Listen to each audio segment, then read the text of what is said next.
¿Cómo le ha ido? ¿Bien? Bien, bien. Nos falta actividad todos los días, alguna conferencia, alguna actividad artística. Ayer pasé a la casa de los periodistas ahí en 23. Sí, sí. Claro, tiene una bonita exposición. Y conversé con dos. La casa es muy linda. Muy linda, sí. Conversé con dos periodistas ahí de dos generaciones. Uno de mi edad y otro joven. Ah, bueno. Lógicamente la generación joven está asumiendo muy bien su rol. Sí. Con esa preparación que usted me contaba aquí los otros días. Y eso es lo que yo quería volver a rescatar de la charla que tuvimos ese día, la historia de la casa, Bueno. su inicio. No. Yo creo que no hay mejor persona para esta historia que la persona con quien hoy día vamos a hablar. Yo me presenté el otro día, Carlos Muñoz. Yo creo que podríamos comenzar primero preguntándole su nombre. Sí. Y su origen. Mi nombre es Roberto Navarro Rodríguez. Nací en un pueblo de campo de la provincia en este momento, de Cienfuegos, llamado Aguada de Pasajeros. A los 11 años vine con mi mamá a La Habana por un problema que tuvo un hermano mío, y a pesar de que mis padres para mí eran muy importantes, mi cariño sobre ellos era grande, tuve unos padres maravillosos,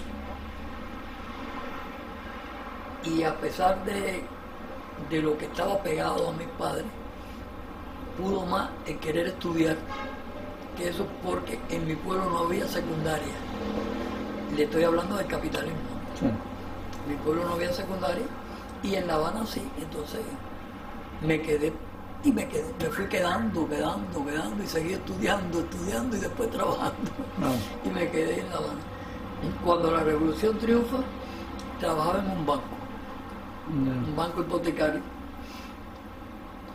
Cuando la revolución triunfa, incluso tuve la suerte de ayudar a la nacionalización del banco, porque era un poco alborotoso. Y eso me ayudó a toda una serie de cosas.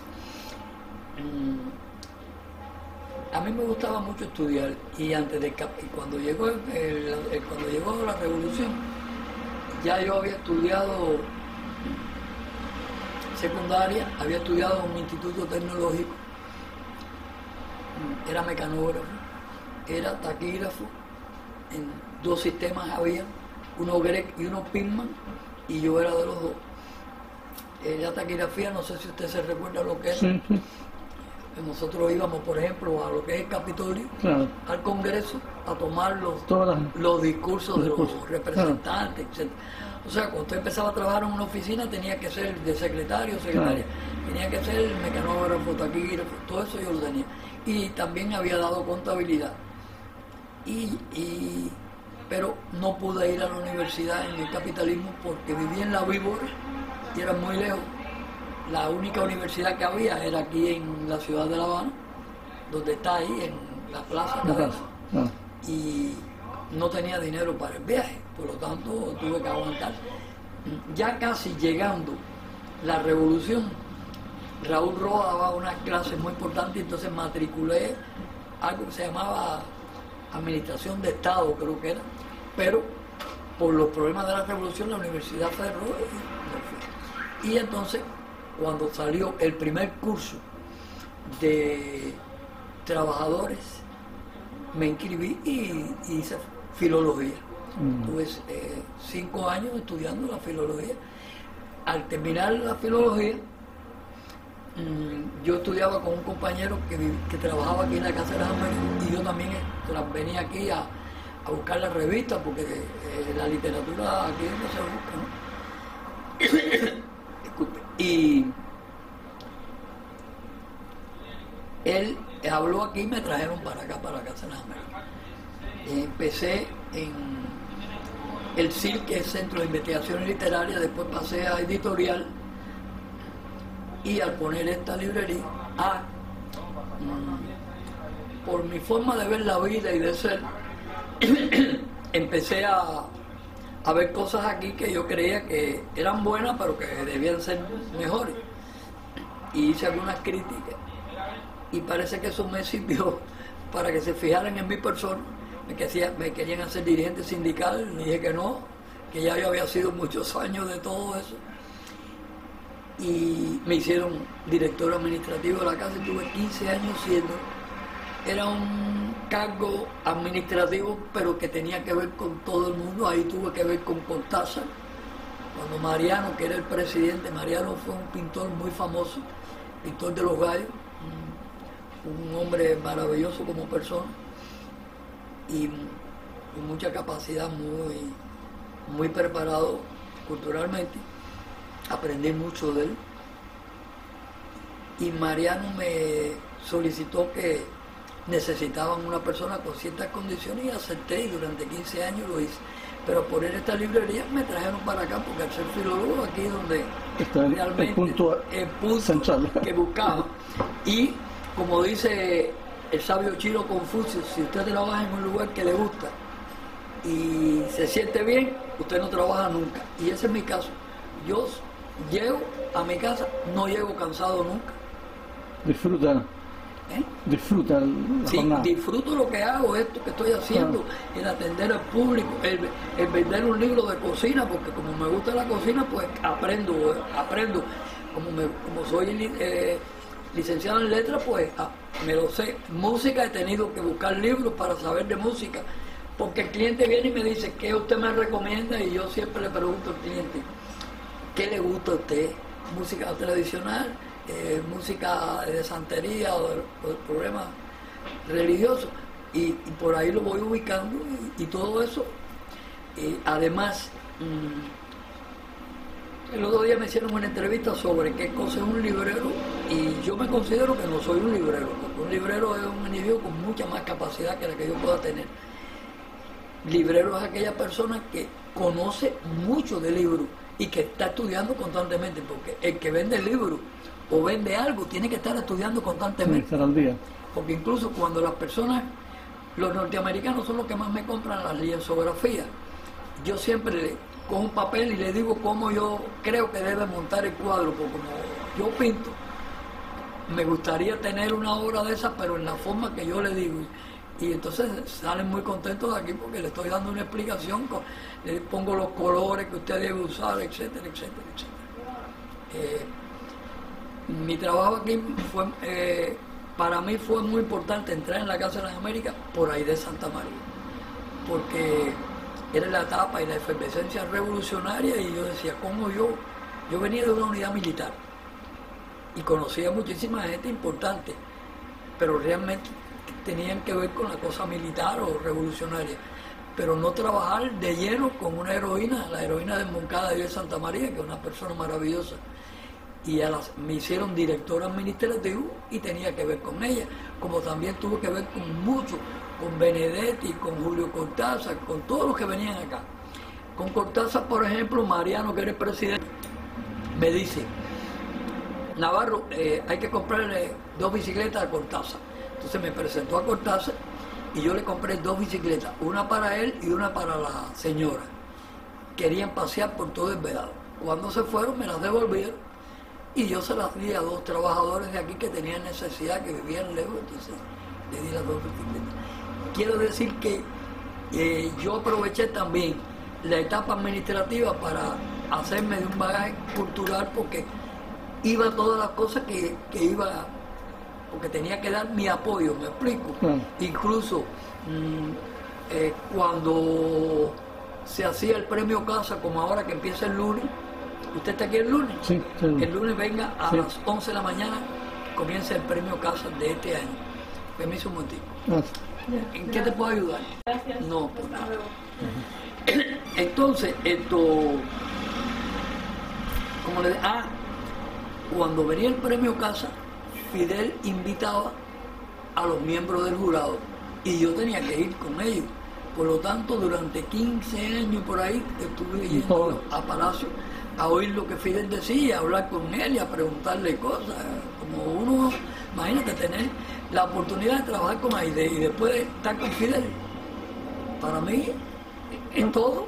Una enorme responsabilidad. No, pero además el problema es que para mí eso fue como si me dieran un regalo. Bueno, le voy a explicar algo. Para mí, el 1 de enero significa mucho. Para mí fue como un regalo. Porque cuando yo digo para mí, no estoy pensando en mí solamente, estoy pensando en un pueblo que yo conocí.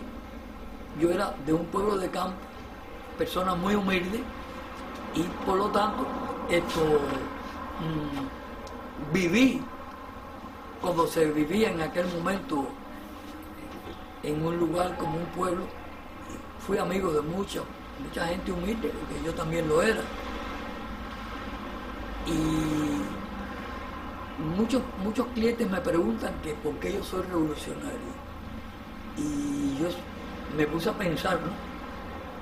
Y me di cuenta porque, bueno, soy revolucionario porque vi mucha hambre, vi mucha miseria, y aunque tenemos muchos problemas actualmente, no he visto más nunca ni niños ir a la escuela sin zapatos y sin uniforme, y ni niños pidiendo en la calle, y personas comiendo que nunca comieron, ¿me explico? Y eso creo que es muy importante porque la comida es muy necesaria. Y sin la revolución no se habría dado ninguna. No se hubiera dado, porque en Cuba la politiquería era muy grande. Y a mí, desde niño, me gustó la política. Yo recuerdo que hubo una etapa que mi padre, en cuanto yo nací, que era chiquito, me hablaron de Batista, que era muy malo, que cuando viniera había que comer harina y baranga y más nada, porque era un individuo que acababa con Cuba. Llegó Fidel, desde que estaba en la sierra yo empecé a admirarlo y a leer y a ver y a ser revolucionario. No estuve en la clandestinidad porque nadie se acercó a mí, y pienso que es por mi forma de ver la vida, porque yo soy, o me gusta hacer, decir lo que pienso en donde lo piense, y a veces algunos cargos en la revolución no son así. Ese tipo de cargos me lo ofrecieron y yo nunca lo acepté, y dije no, porque a principio de la revolución yo, como fui católico, ya no lo era, porque eso fue algo que se fue yendo. Nadie me dijo nunca que no fuera religioso, la revolución no se metió conmigo en nada de eso, pero yo mismo me fui quitando eso porque vi que no era lo normal. Porque me acuerdo cuando yo era niño, iba a la iglesia, yo me tenía que sentar en los asientos de madera, arrodillarme en la madera, y los ricos de mi pueblo era un cojín. Y eso me trajo a mí, cuando ya empecé a tener ciertas condiciones de preocupación, eso de que había una desigualdad, y la desigualdad es mala para cualquiera, en cualquier momento y en cualquier situación. Yo creo que vamos a hacer una pausa para que usted descanse en la garganta. Que cuando había una feria de ese tipo, yo era muy amigo de negro, blanco, de todo el mundo, pero tenía muchos amigos negros. Y una muchacha, amiga mía, se llamaba Ginita, una negrita, yo bailaba mucho con ella, fue quien me enseñó a bailar. Y me enseñó también a ir a la iglesia, porque así fue como yo empecé todo eso. Y ella ponía en una soga, como era negra, ella tenía que bailar frente a mí. También eso para mí, la revolución fue importante en eso también, porque no hizo una ley, pero lo mismo puso un negro en las altas esferas que en otras. ¿Por qué? Porque la revolución fue hecha por negro, por blanco, por cualquiera. Y Fidel lo no puso una ley contra el racismo, pero puso a un negro, lo puso a cargo de un cargo, y empezó todo a cambiar. Pero ¿qué sucede? El racismo está dentro de aquí. Eso no es tan simple ni es tan fácil. Por eso todavía hay toda una serie de libros que hablan de esa situación que aquí se vende, porque eso está implícito en el hombre, en la mente del hombre. Y todo eso me hizo ser revolucionario y luchar por Fidel, por la revolución, porque la revolución no la hizo Fidel solo, la hizo Fidel y el pueblo. Sin el pueblo no hubiera podido hacer nada. Y me di a la tarea esa, me hice miliciano inmediatamente, miliciano, fundador de los CDR, fundador de la Federación de Mujeres Cubanas, era así. Estuve en Girón, estuve en el Escambray, en la limpia en el Escambray. Nunca peleé porque mi encargo no era para eso. En el Escambray yo era quien entrevistaba a los alzados para ver sus condiciones. Realmente eran campesinos equivocados. Eso fue lo que yo pude percatarme, porque eran personas sencillas, pero se habían metido en un mundo en contra de alguien que lo estaba defendiendo a ellos. Porque desgraciadamente la propaganda capitalista norteamericana era muy fuerte. Muy fuerte. Claro. Bueno, eso estaba en todo, en la literatura, en la prensa, sí. En ese tiempo, el cine, deformaba. Claro. Y no había fuerza suficiente para... Pero claro, pero además usted no veía un negro en la pantalla, porque por ejemplo Hollywood, cuando empezó a ver negro, para que la actriz principal se besara con el negro era un problema. No podía hacerlo. Pasaba la pantalla oscuro. Exacto. Y después se veía... Y al final son seres humanos. Claro. Con un color diferente que no les cambia nada. Su cerebro piensa igual que el mío y que el otro, y que el otro, y que el otro. El problema es que la revolución vino a quitarnos tantas lacras que había que ser ciego para no ser revolucionario, o había que ser alguien que le quitaron algo, que se le nacionalizó, etcétera, que era necesario nacionalizar. Y eso fue lo que se hizo. Porque yo tengo familiares que nacionalizaron y no se fueron de Cuba y siguieron siendo revolucionarios. Tengo compañeros aquí que le quitaron todo y se quedaron en Cuba y son actualmente revolucionarios. ¿Me explico? Sí. Mi propia mujer, una mujer que luchó en la clandestinidad, pero era de la burguesía campesina. El problema que no es que se haya hecho una revolución, es que esa revolución la hizo un hombre único. Ahí está la diferencia. Porque Fidel tiene que catalogarse como un hombre único, porque Fidel convencía a sus propios contrarios, los convencía. ¿Qué pasó en Chile? Claro. Cuando fue la Cámara tenía, ¿qué pasó? No la pudieron usar, y como eso, 600 veces quisieron eliminarlo y no pudieron. Y eso no es por gusto.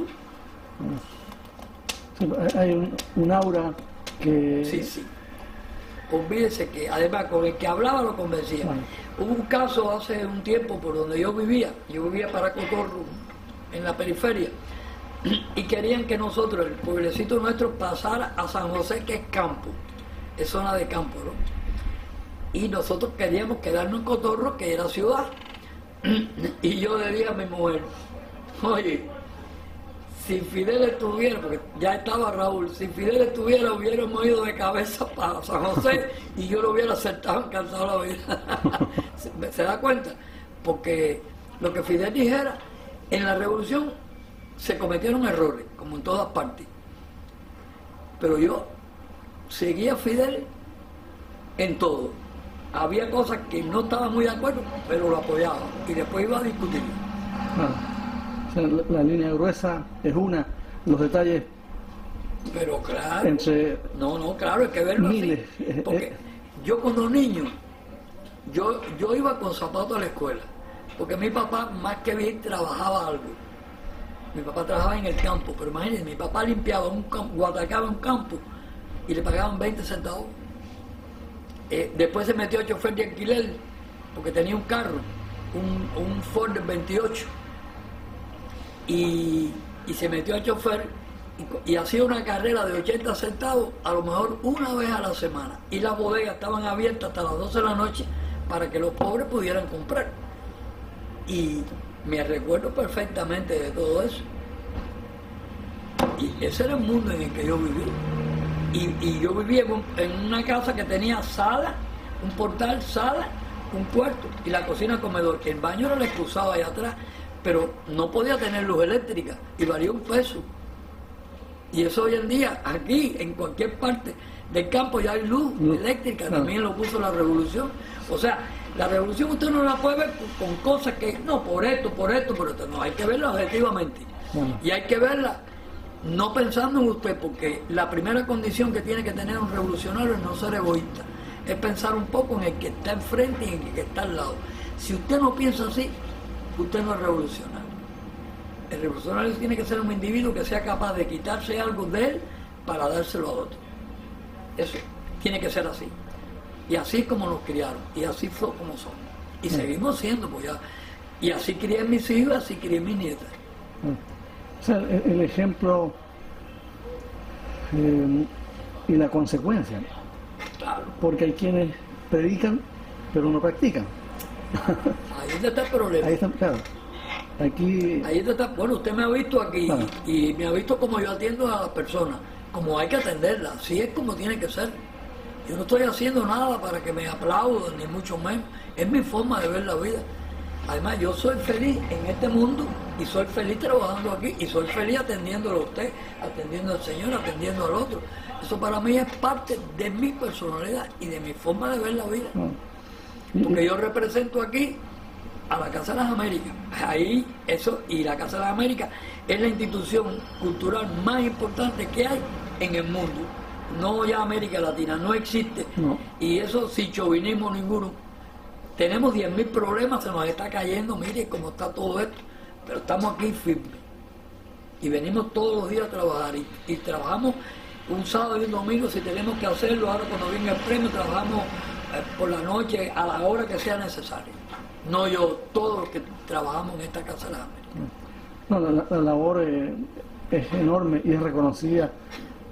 Por suerte se reconoce. Claro, yo creo que... y tuve la dicha ahí de conocer a Galeano, conocer a Benedetti, a Freibeto, Nicolás Guillén, Dulce María Loiná, Fina García, Manuel Galí, todos los grandes personas, Daniel Ortega, Sergio Ramírez, todas esas personas yo las he conocido. Tomás Borges, que era el ministro del Interior, él se venía aquí y era muy amigo mío. En estos cortos minutos, el resumen que usted presenta es de un valor incalculable. El testimonio de miles de personas que han pasado por esta casa debe ser idéntico a la impresión que yo me llevo y que se llevó mi hijo, que ya haya estado antes que mí en la casa. Yo le agradezco su atención porque es algo fenomenal. Yo creo que con esto lo doy más que cumplido. Le dejo descansar la garganta porque... Muchas gracias. Gracias a usted. Mire, mañana jueves, lo que no sea la hora, pero mañana, ahora se lo abrigo, mañana jueves van a dar, Luisa Campuzano va a dar una conferencia aquí de todas las personalidades que han trabajado aquí que no son cubanos. Ya, no está en el programa. No está en el programa. Ya. Pero lo puedo saber luego. No, espérese, ahora mismo yo voy a preguntar. Campuzano el jueves, ¿a qué hora? ¿A qué hora? 2:30. Ok, gracias. A las 2:30 de la tarde. Perfecto, mañana. Gracias. ¿Cómo anda usted? Navarro, muchas La cosas quiero. buenas, mucha salud para Denle un nadie. beso a la profesora. ¿Cómo no se lo digo? Está bien. Bueno, hasta luego y gracias a usted. No, pero se me... Hasta luego. Ese panel de distinguido. Esas fotos son hechas aquí en la casa. Ya. No en la librería, sino en la casa de la Ya. mujer. Tanto esta como aquella. Aquel escandón se llama el primero. Primero, sí. El del centro es Gabriel García Márquez, García Márquez. Manuel Galí, guatemalteco y personalidad muy importante cuando los yanquis dieron el golpe de Estado en Guatemala. Galich era el ministro de Relaciones Exteriores de ese gobierno, estaba en Argentina y de Argentina vino para Cuba y murió ya en Cuba. Ya. Al cabo de los años. Yo trabajé con él, siendo mi carácter director administrativo, tuve que ver con él, una maravillosa persona, que cuando hacía una conferencia ningún trabajador dejaba de oír, porque era muy importante. Dejó aquí, creó la revista Conjunto de Teatro, él fue creada por él, y tiene un libro muy bueno que se llama Nuestros Primeros Padres, que son los mayas, que se vende allá afuera. La otra señora es Fina García Marrú, la mujer de Cintio Vitier, Ya. que vive actualmente, una gran poetisa, premio Cervantes. Después tenemos a Rigoberta Menchú. El otro señor es Lezama Lima, Nicolás Guillén, Nicolás Guillén. Dulce María Loiná, también la conocí aquí, Eduardo Variano, con quien tuve relación también, Roque Dalton, que no conocí porque cuando llegué ya Roque no Ya. estaba aquí, pero trabajó con nosotros varios años. Benedetti, que sí trabajé con él, estuvo como 3 años, 4 con nosotros acá. Ya. Y abajo está Fred Beto, el de libro Fidel y la religión, que yo tuve la dicha de entregar ese libro en el Palacio de Convenciones, estando Fidel, se le entregó a todos los invitados en un congreso de intelectuales que nosotros nos dirigimos. Y el otro señor es Antonio Cándido, un intelectual brasileño que tiene ya como 90. Como estoy algo con más tiempo. Cuando usted guste, Encantado. es bienvenido aquí. Gracias. Y cuide eso que ve. Navarro, ¿Qué pasó? yo se lo paso a Rosario. No, imagínate, lo voy a hacer. 6 cajes, oye, creo que son 7 cajes. Mañana iré por allá a ver.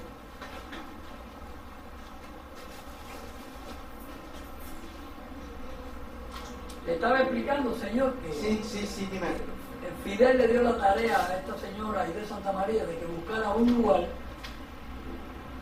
para hacer un tipo de institución relacionada con los artistas y escritores latinoamericanos. Y Aide, a partir de ahí, fue la que creó todo lo que ha pasado acá. Creó un premio Casa, que ahora el lunes 16, si usted está en Cuba, lo invitamos. No. Empieza a las 11 de la mañana del lunes, se presentan todos los jurados y después se van para Cienfuegos a estudiar las obras que tenemos. Hasta ahora tenemos 350 obras, pero deben faltar como 300 porque siempre están llegando con valía diplomática. Casi siempre como 700 obras en novelas, poesía, lo que el jurado, lo que la base determine eso.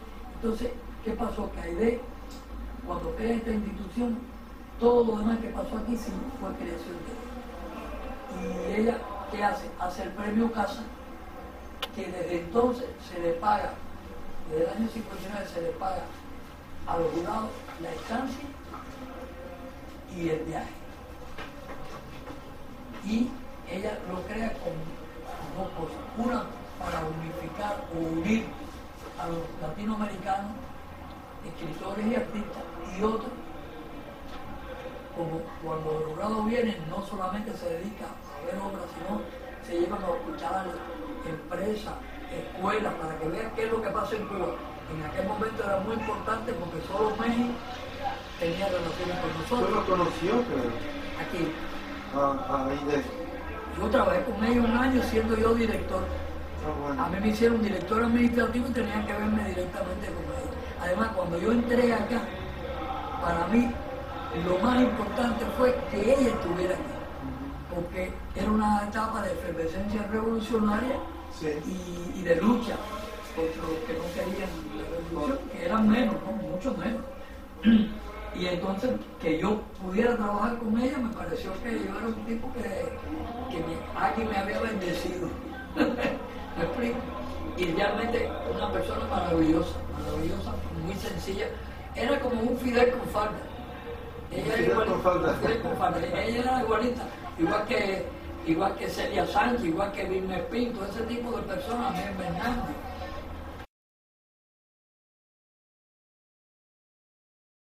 Era como una fiesta para la Casa de las Américas, para Cuba, porque era la primera vez que se daba. Y además porque la medalla era un honor, porque Aide fue una de las grandes heroínas. Aide fue una mujer que fue capaz, orientada por Fidel, de dirigir esta casa, pero el hecho